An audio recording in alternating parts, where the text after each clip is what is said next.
Bonjour, est-ce que vous pourriez vous présenter à la communauté, s'il vous plaît? Donc mon nom est Benoît van Kerswil, je suis le directeur de l'Association Défense des enfants internationale Belgique, qui est à l'origine de l'organisation de cette exposition ici. Et je suis également membre du Comité des droits de l'enfant des Nations Unies, donc l'instance qui est en charge de vérifier comment les États du monde respectent les droits de l'enfant. Alors ma première question, ce serait pourquoi c'était important pour vous aujourd'hui de faire ce vernissage et d'inviter le monde?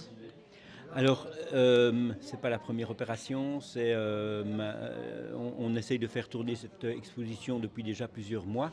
Peut-être que la dimension additionnelle cette fois-ci, c'est qu'on a un podcast qui accompagne l'exposition. Mais donc, cette exposition, pour nous, elle est vraiment, elle donne un visage, un nom à des jeunes qui sont, sinon dans l'anonymat. On parle de chiffres, on parle de statistiques, mais ces statistiques couvrent chaque fois des personnes et des individus à qui on voudrait donner une certaine visibilité. C'est un phénomène qui est vraiment très très mal connu, hein. Je pense que les spécialistes qui travaillent sur la Palestine sont au courant de ce contexte, mais la plupart des gens ne savent absolument pas du tout de ce qui se passe. Et on essaye de permettre aux gens d'imaginer que si quelque chose comme ça se passait en Belgique, il y aurait un tollé monstre, hein, que des enfants soient arrêtés sans avocat, détenus, amenés dans des lieux où les parents ne peuvent pas les visiter, sans assistance judiciaire et particulièrement que ce soit des tribunaux militaires. Aujourd'hui, en Belgique, tout le monde à peu près est d'accord sur le fait que quand on est un enfant, si on a commis une bêtise, eh bien, il faut d'abord et avant tout essayer de reconstruire, d'éduquer, de former, de donner des perspectives, plutôt que d'enfermer, de punir et de sanctionner extrêmement durement. Et donc ce contraste entre la réalité belge et la réalité palestinienne, finalement, nous permet de parler de la situation, du vécu, de ce que ces enfants vivent à peu près tous les jours.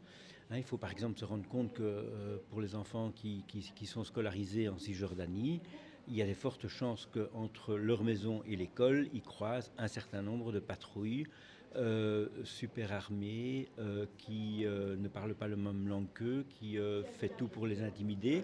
Et donc la peur, elle est instillée à tous les stades de la vie pour aller à l'école. Je me souviens d'expériences personnelles où j'ai été visiter à plusieurs reprises la Palestine. Et une chose qui m'avait marqué, par exemple, c'était un groupe d'enfants qui allaient à l'école. Et puis à un moment donné, on leur dit non, vous ne pouvez pas prendre ce chemin-là. Le chemin, il menait 100 mètres plus loin, c'était leur école. Et donc, il y avait un militaire qui était là devant et qui les empêchait d'aller à leur école sans expliquer pourquoi, sans aucune justification. Donc, c'est purement vexatoire. Et pour pouvoir trouver un autre chemin, ils devaient faire un détour de 2 kilomètres. Et donc, évidemment, ils arrivent en retard à l'école, etc., stressés et tout ce qu'on veut. Mais donc, ça, c'est leur quotidien, c'est de vivre dans un climat où ils voient que c'est la loi du plus fort qui prime et qu'il n'y a pas d'état de droit, que les droits de l'enfant, ça n'existe pas, ce n'est pas une réalité. Donc cette exposition fait partie finalement de ce projet de donner une visibilité, de montrer certains aspects de la réalité quotidienne que ces enfants vivent, et en disant ben, c'est pas normal, il n'y a pas un pays au monde où ça devrait se passer comme ça. Justement, j'allais rebondir là-dessus. Est-ce que la Palestine est le seul pays où justement des enfants sont mis en détention militaire ou vous connaissez d'autres pays? Alors, à cette échelle-là et de cette façon-là, il n'y en a pas d'autre. Ça, c'est très très clair. C'est systématique, c'est une politique voulue et qui... Le contraste est tellement même grand entre des enfants israéliens qui, eux, ont accès à la justice restauratrice, à une prise en charge multidisciplinaire, à des perspectives, à une éducation, même quand on est dans les mains de la justice, je dirais, la perspective est l'éducation et la façon dont les enfants palestiniens sont traités. Donc le contraste là, je ne connais pas d'autres pays où ça existe. Alors le fait que dans d'autres pays, les tribunaux militaires interviennent et jugent un certain nombre d'enfants, ça peut arriver, mais ce n'est pas une politique systématique. Donc ça, c'est vraiment l'aspect totalement exceptionnel. Et il ne faut pas l'oublier, on est dans un contexte de territoire occupé. Donc c'est l'armée israélienne qui occupe, qui fait la loi, qui fait la police au quotidien. face à des enfants à qui on ne reconnaît aucun droit, aucune possibilité de s'exprimer, de réagir, de dire on n'est pas d'accord, c'est pas comme ça que ça devrait se passer. Je voulais aussi vous demander quelles actions concrètes les citoyens peuvent-ils entreprendre pour soutenir les droits des enfants palestiniens? Alors ici en Belgique, je pense que premièrement s'informer, comprendre le contexte, comprendre la situation, c'est déjà un premier pas qui est important. Participer à dénoncer ce qui se passe et ce qui n'est pas normal et qui ne devrait pas être acceptable. Ce qui participe finalement à convaincre nos décideurs politiques, puisque beaucoup dépendent des décideurs politiques et du fait qu'à un moment donné, ils sentent que la pression est suffisamment forte pour les obliger finalement à prendre des actes beaucoup plus engagés par rapport à ce qui se passe. Je pense qu'en tant que citoyen, c'est aussi aider à réfléchir finalement à qu'est-ce qu'on peut faire en termes de perspective à long terme. Et j'ai toujours envie d'insister sur la nécessité de se projeter dans un futur plus ou moins proche, qu'on espère le plus proche possible, qui est de dire à un moment donné, il faut repenser à construire la paix.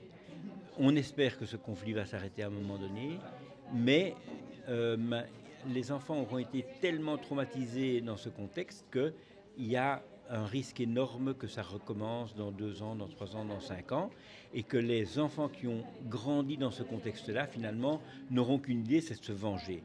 Et à un moment donné, il faut rompre ce cycle de la vengeance, de la violence, et de pouvoir sortir de là, de rétablir un dialogue, de revoir les autres comme des êtres humains, pas comme des ennemis. Et ça fait partie d'un travail à plus long terme, plus global, sur lequel on doit pouvoir s'investir. Merci. Je voulais aussi vous demander, vous avez choisi qu'on se mette devant cette photographie. Est-ce que vous pourriez m'expliquer pourquoi? Mais alors, c'est une jeune fille qui a été détenue, qui a été en prison de manière arbitraire, qui a vécu le quotidien de ces enfants qui sont enfermés, mis en isolement pendant des semaines, sans contact humain avec d'autres personnes. Une fois qu'ils sortent, ils sont dévastés psychologiquement. Il y a vraiment un traumatisme qu'ils ont vécu. Et si on ne parvient pas à les soutenir, à traiter ce traumatisme assez rapidement après, une fois qu'ils sortent, c'est quelque chose qui va les accompagner toute leur vie.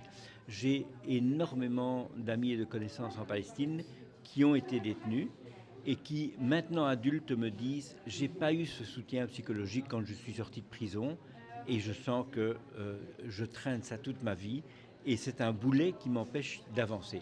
Et donc c'est pour montrer que effectivement, on est dans une dépression, ils sont déprimés, ils sont affectés psychologiquement, et donc il faut vraiment pouvoir reconstruire et les aider à se projeter dans l'avenir, parce que finalement, ils ont perdu confiance dans les adultes, dans les décideurs, dans les gouvernements, dans la communauté internationale.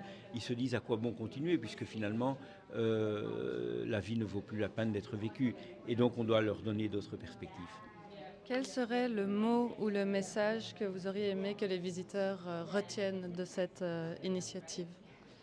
Ben, le mot, c'est l'injustice, c'est le cri que ces enfants et ces personnes poussent pour une demande de justice, une demande d'être reconnu, une demande d'être identifié comme être humain, enfant, ayant des droits, et le fait qu'un enfant doit pouvoir vivre sa vie d'enfant. Je crois que ça, c'est peut-être l'essentiel. Un enfant qui ne peut pas jouer, qui ne peut pas rire, qui ne peut pas s'amuser avec ses amis, ne grandira pas comme un adulte équilibré, capable de pouvoir apporter quelque chose à la société. Et donc, garantissons que ces enfants puissent vivre leur vie d'enfant. Génial, je vous remercie beaucoup pour vos réponses. Merci beaucoup.